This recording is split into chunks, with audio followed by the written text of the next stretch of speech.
It's Spalat time! Today, 12 brave young warriors will enter the Splatalot grounds to go head-to-head with the dastardly, despicable defenders as they battle it out to capture the highly coveted crown of Splatalot. Will the defenders keep the castle safe from the attackers and protect the kingdom of Splatalot, or will the attackers reign victorious? So, who will tumble, who will tilt, who will teeter, and who will go? Not! Hello, I'm not Dom. And I'm not Dick. And this isn't Blue Peter. Now, what else is this not? Oh, well, that'd take too long. Much easier to say that this is Splatalot, the modern-day medieval game show that pits 12 feisty young attackers against an evil bunch of moat-dwelling defenders. The prize at the end of all of this is the much-treasured crown of Splatalot. Yes, by the end of the show, there will be a new king or queen in town. But we don't just hand the crown over to any Tom, Dick or Dom, no. They have to earn it over 3 challenging rounds. Round 1, the moat challenge. Only the 6 fastest will survive. Round 2, escape the stockade. Only 4 will succeed. And round 3, the grand final, where there can be only one winner. And that's not what Splatalot isn't. Pardon? Double negative. Oh, OK. So should I or shouldn't I suggest that we don't not take a look at the first round in more detail? No, I suggest we shouldn't not. Right. Well, while I work out what that means, here's the moat challenge in more detail. We begin with the baffling barrels. Then it's up the slippery slope to the terrifying rolling mace. Keep an eye out for the Splatzuka, though. Then it's down the impossible incline and across the beastly battle axes. This time you'll have a high-powered water cannon for company. Then it's over the rope bridge of disaster. And onto the perilous pole vault to complete the course at the castle entrance. You'd think that would be challenging enough. But think again, because this show isn't just about the attackers. No. It's also about this lot. Please welcome the Splatalot defenders. They're lean, mean, and generally unclean. In round 1, the defenders will be the crafty and cranky Croc Nest, the feathery bird-brained Kookaburra, I'm gonna be the thorn in your side. and finally, our prickly friend Thorn. Do you think they remember each other's birthdays? I doubt they can remember each other's names, but they never forget they're here to slow down the attackers. Talking of which, here's Marco. Red Oranges! Woo! Marco, full of energy. Remember, this is against the clock. It's time you took a swim in the moat. No, there's no time for... Oh. Yes, it looks like there is time. You know, he really shouldn't listen to Thorn. Now, what mood is Kookaburra in? Marco, how you doing there, buddy? That's good. Looking forward to blasting you today. Well, he's polite enough, but that's usually just the kook before the storm. That's what I'm talking about, Thorny. That's how we roll. Well, Marco's getting splatted, but he's made it to the mace. My Thank name you. is Thorn, not Thorny. Okay, I apologise for that, Thorny. I mean Thorn. Oh, dearie me, Thorny not happy with Kooky. And now Marco's... Oh, he's in the lentils. Full marks to the mace for leaving its mark on Marco. Do you want to bump fists?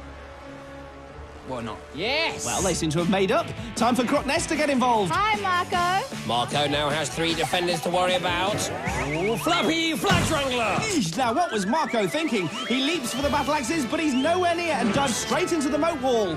An impressive dive. Pointless, but impressive. Well, he's OK for now, but Kookaburra is splatting him repeatedly. Bad luck, Marco. Kook's already in the zone. Yes! Oh, thank you. Not sure if Marco should be lying down on the job, though. Looks like you've got something on your face. Want me to wash it off for you? Marco getting lippy. Oh, grubby Twizzler. Now he's getting slippy. And that's why they named it the Rope Bridge of Disaster. Come on, Marco, just a polo to go. You're in my territory now. How do you like it? You mean apart from the water cannon, the slippery pole and the moat? He's still on there. He's still holding on. Indeed he is, and Marco holds on to finish in a reasonable time of 5:31. That could be good enough. See you next time. I'll see you on the next level. Here's Julian. He likes juggling. How about barreling? Hogwash! Julian slips at the last barrel. It's like falling at the first hurdle, but totally different. The slope, Kook and Thorn await. How you doing, brother? Welcome, Julian.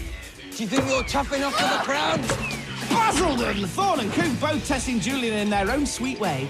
But Julian is passing the test. Look at him go. He's over the mace. But he's overshot the incline, the fuzz dangler. Yep, you pass one test, then find an even harder one just round the corner. But he's made it to the perilous pole vault. Give him some of that shower power. Hope you can swim. Well, he might not need to. Oh, baldy ding-dang flip-flops. Yes, well, he may have fallen at the last, but he crosses the finishing line with a time of 5:50. No, it didn't quite look like that. Lime green rice! Well, Danielle seems to be a colourful character. Danielle, welcome to the castle. Redditch! How are you, Danielle? Do you think Cook really cares? Of course he does. He really cares about knocking Danielle off that mace. Monkey fillet! Well, Cook actually misses Danielle, but that mace never misses a chance to throw someone into the moat. At the incline now. Cook fires and hits. Danielle runs, trips, grubby wizard. In slow motion, it's quite a graceful little dive. Shame that counts for nothing. Well, Danielle graced us with her presence for 9 minutes and 25 seconds, which could well put her in the danger zone. All right, bikes! Well, he also rode across the barrels and up the slope. But he's losing his balance on the mace. Crab nuts! Yeah, defend the castle, Croc. I'm trying. See this girl here? She's silent, but she's deadly. Yeah, just like a fart, buddy. Croc not happy with that remark. Wiggy! Travis also overshoots the incline. No one's made it over yet. So, do you think you're going to be the king of this castle then? Really? Well, tell us then. Well, padoing! Describe that move. Well, it was part kangaroo, part duckbill platypus. Or platiroo for short. Better run, Travis. Skip it, there he goes. Flail, flail. Well, Cook's right. A lot of flailing, then a lot of falling. But far from failing, Travis finishes in 5 minutes dead. Well, when I say dead, I don't mean them. Here's our fifth attacker, Jenn, now on the slope. Slowly, slowly. Catchy monkey! Monkey! Monkey! Monkey! If you could just stay still so I can do another one, please. Come on, you stop doing. Well, Jenn, there's your answer. He won't stop doing it. Here she is at the mace, and beefy milkshake! Now, Jen's into circus skills, but that mace sure isn't clowning around. Have you ever thought about running away to the circus? So will she come a cropper at the choppers? Bangle whap! What circus skills does she have exactly? Oh, great. Not funny. No one's laughing at that time either. Jenn is the second fastest so far. Beware the Unitard! Hi, Dominic. Hello. No, the attacker's name is Dominic Versprung. His name's Dominic Vullsprung. Oh dear, this could be a long round. All right, Dominic. Cook aims, fires, and... Alfreton! Another perfect splat from Cook. Dominic? Yes? Attacker Dominic, almost over the mace, but squinty glut! Almost over. That's just a kind way of saying in the moat, isn't it? How will he cope with Croc Ness? Want a nice shower? It's the nice bit I'm having trouble with. Well, Dominic's just having trouble with the bridge. How about want a nasty cold shower to force you off the already difficult road bridge? That's what she should have said. Meanwhile, Dom has finished with a time of 5:25. So we're halfway through round 1, and 5 of our attackers have posted times under 6 minutes. Travis leads with a time of 5 minutes dead. He's not dead. And Danielle is in danger with 9:25. But at this stage of the competition, no one is safe. Remember, only the 6 fastest go through, with 6 more attackers to come. It's anyone's game. Yes, it's on a knife edge, not to mention a barrel edge, a rolling mace edge, a moat edge, and a battle axe edge. Wow, this show's so edgy. So let's look at the first half in more depth.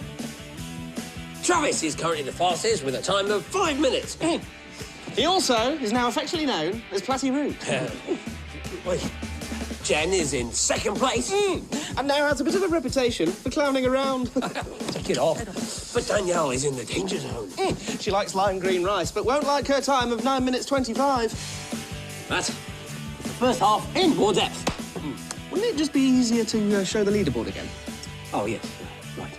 So, confirmation that Travis is in the lead, but then there's quite a gap between the rest and Danielle, who's in that vulnerable 6th place. Yes, with only 50 seconds separating the top 5, it's all too close to call. Yeah, and I think we're too close to the camera now. Come on, back it up.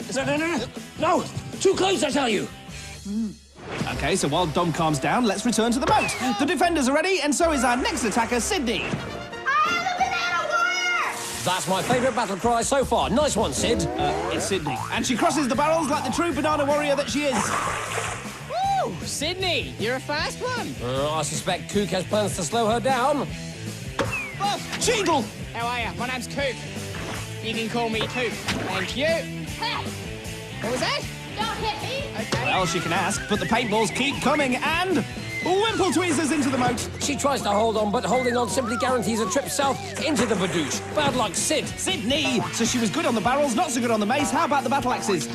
Excellent. Crosses them with ease. How about the bridge? Oh. Crunkle Fest. And the replay shows that Sydney also had paintballs and the water cannon to deal with. but 3:17 is the fastest time today. Well done, Sid. For the last time, it's Sydney! Purple horses! So Nicole likes purple horses, but will she like blue thorn and purple kookaburra? Come on, Nicole. We're waiting. We are. There's Nicole. That's the pretty face I want to see. Are you scared, Nicole? I would be looking at Thorn. Oh, no. Drumfield!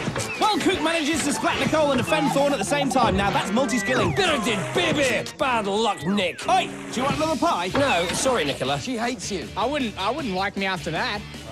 Great job down the incline. Whoa, you got skills! She has Cook, but she'll need them to cross those axes. I can see you, Nicole. Yes, Krog, so can we. Oh, squat drops. Oh, not anymore. Well, a fine contender for Splat of the day there, but despite a great start, Nicole has run out of time and won't be going through. Here's our next attacker, Olivia. Purple penguins roll! What's with all this purple today? How you doing there, sweetheart? Belfast! Well, Cook's having a purple patch with that Splatzuka. Hey! Hey, you can't throw that back. Roll back. What's Cook's response? Five! Five! Five! Five! Good. That's quite a response. Has it put her on first stride? Fishy spittle, yes it has! Cook and the rolling mace, what a dastardly devious double act. Bum bums! Thank you. But what's this? Olivia's still throwing paintballs. Don't mess up my hair. Can Olivia make it over the axes? Me daddy! I don't think you'll be seeing any purple penguins today. Croc Ness really knows how to put a downer on things. It gets worse. Olivia's just run out of time too. She's out. Oh, look, purple penguins. Waffle King! Waffle King? That's funny. I thought you were the king of waffle. Maybe I am, maybe I'm not. I suppose if you look at it Stop from... waffling. Oh, no waffling from Cook. What are you doing with that ammunition? Hey, you can't do that. Clever. Connor's got a paintball and it's thrown the defenders. All right, here comes the splat for you. And Connor throws the paintball. Well, it may have distracted Thorn and Cook, but the Mace is having none of it. Scuzz Chugger! Well, that was a great showdown with the defenders, but it cost him too much time, so sadly Connor is out. Here's Derek. D-Rat, what's happening? D-Rex, a.k.a. King Derek. How you going, brother? You right? What's happening is you're gonna fall in the mouth. That's what's happening. Can Derek prove Thorn wrong? Ratchety flatchets. No, he can't. Classic case of too much speed across the Mace, then there's no room to put on the brakes. Meet Croc Ness up there. She's on the water cannon. You don't look cold enough, Derek. You know what they say, Derek? What goes up must come down. Yep, and that's you going down. Well, it seems all the defenders want to do is talk poor Derek into the moat. You know, if I had to listen to them all day, the moat might seem like the best option. Despite all that, he Yeah. finishes in 4:32. D-Rex might still become king. Don't know what that dance is about. Baldy meatballs! Stephen! How you going, mate? Not too good, a little bit wet. Well, poor young Stephen barely gets a chance to start before Cook starts on him. Yes, the barrels are hard enough without Cook yapping away. Oh dear, Cook sings and splat. Yes, Stephen must be a music lover. He simply couldn't deal with that bum note from Kookaburra. Come on, Stephen, let's go. More singing from Cook and floppy ham. Let's hope Cook doesn't release any singles soon. Yes, but we have to release Stephen as his time won't cut it. That's the end of round one, so let's see who's through to the stockade. Sydney leads the way, followed by Derek, Travis, Jennifer, Dominic and Marco. Impressive. I mean, Sydney was over a minute faster than the other attackers. But everyone starts from scratch in the stockade. Which means that crown could still be anybody's. So expect plenty more action, excitement and tension. Not to mention plenty more splatting. Well, don't then. Don't what? Don't mention it. Now, in honour of the musically challenged Kookaburra, here is world-famous tenor Dickie Splatalot with a summary of round one, accompanied by me on the kazoo. Sydney the banana warrior, she's fast and nothing worries her. D-Rex is a happening attacker, who happens to be called Derek if that matters. There's Travis the kangaroo, platypus, and Jenn who belongs in a circus. That leaves us with Dom and Marco, who makes six but only four can go through. Lovely. In case that made no sense whatsoever, here's the leaderboard again. Sydney, Derek, Travis, Jennifer, Dominic and Marco. Now remember, the four attackers who survive this round will be competing for the crown in the grand final. Trousers. Right, to escape the stockade, the attackers have to cross the barrels and leap onto the mini hexagons. Where they can reach up for the ladder rungs, they'll need to make their ladders. All this time, the stockade will be filling up with foam and water. Once their ladders are complete, they can grab one of 4 flags before making their escape. So, 6 attackers, but only 4 flags. Yes, that is the evil genius behind this round. 2 attackers are going home whatever happens. And talking of evil geniuses... He's a genius show-off, the one and only Gildar. She's a genius scaremonger. Say hello to Nitrous. And finally, the grimy and slimy... Tinkle. He's a genius at avoiding showers. It's not going to be pretty. Yes, I am. Yes, it's the defenders. Don't you just love Gildar? Back to the attackers. Sydney's in the yellow stripe. Derek wears orange. Jennifer has the red stripe. Travis has gone for pink. Which has attracted the attention of both Tinkor and Gildar. Dominic has the orange stripe, and Marco is in all yellow. The klaxon sounds. And Nitrous starts foaming. Barrels of foam. How will the attackers deal with this? Well, Marco's made a confident start there. He needs one after finishing last in the moat challenge. Oh, Gildar with a goo grenade splat, and Marco leaps for cover. Oh, even more goo from Gildar. Warwick! That splat actually knocked Sydney off her barrel. The foam is rising and so is the tension as Gildar now switches to the slime stick. And splats Derek off his hexagon. And Gildar has done it again. Thank you. Dominic? Yes? No, attacker Dominic has his first run. Gentlemen, some help, please. Gildar to the rescue with another goo grenade. Another good shot. High five. Gildar and Tinkor have turned into the Chugger Brothers. Splat me. Splat you. Gildar! Yes. You seem to have something on your face. Don't touch me. Gildar is definitely having a bad hair day. Meanwhile, Sydney now has a rung and Dominic Yes? makes another leap. Travis now collides with Marco. Yes, he's really got him over a barrel. Quite literally, get it? Yes, boss. Miss Sassy! Yes, you! Take some of this! Nitrous is now on the right lava, quite literally. Okay, calm down with the puns. But she is. She's really got it in for Jenn with that foam cannon. And Gildar's got it in for Derek, whilst Derek's mid-jump. I think that sums up this show perfectly. You won't see that anywhere else. Tinkor's now up to something. Looks like Derek might be on the receiving end. Yoo-hoo, orange. Say cheese. Orange, cheese and slime. Tinkor at his best there. Dominic can't stop leaping and now he can't escape Nitrous. Come on, attackers! Nitrous is waiting for you! Sydney is making progress with her ladder. But Tinkor is defending his little heart out. Wham shacker! Derek showing us how to leap the hard way. How about Travis? Good leap and a smooth splat into the foam. Here's a bird's eye view. No, make that a Derek's eye view. Who's Tinkor sliming? Dominic! Yes? I'm ignoring you. Now we think that's Marco with another rung. Hard to tell with all this foam. It hasn't stopped him from leaping though. Great effort. Look out for the domino effect this leap has. Marco leaps and tags Sydney, who collides with Derek, and down they both go. None of that slows Marco down. He's leaping, climbing and building. That's his last rung. And as a special treat, Tinkor gives him a thorough sliming. Marvellous! Yes, Tinkor really is a little slime ball. Things are hotting up now as Marco grabs the first flag. And only seconds behind is Dominic. Don't say anything. Marco is on his way up. Oh, and Travis now has the third flag. Only one left. So Marco makes it to the top and wins the second round. Dominic rushes over to his ladder and makes it through in second place. Narrowly beating Travis into third place. What a race. But this is where it gets nail-biting. Who will grab the last remaining place in the grand final? Jennifer's finished her ladder, but Sydney and Derek are still after rungs. Gildar! Sassy! Sassy? It's Sassy! Where? There, she's climbing And up Jennifer the has the last flag. She's heading towards her ladder. But just look at Gildar. He's still furious about Tinkor messing up his hair. It won't bother Jenn, though, as she's through to the final. Which means it's farewell to Derek and Sydney. So we have our finalists, who take in a sneaky peek at the grand final course. Through are Dominic, Jennifer, Marco and Travis. They'll be mighty relieved right now. They've already overcome 2 incredible challenges, but we've saved the toughest one till last. All 6 defenders will be protecting the crown in the final. Plus, the obstacles just get bigger. And they don't get any bigger than the Titanic Teeter-Totters. Our brave attackers must get over them and past the defenders in order to claim that Splatalot crown.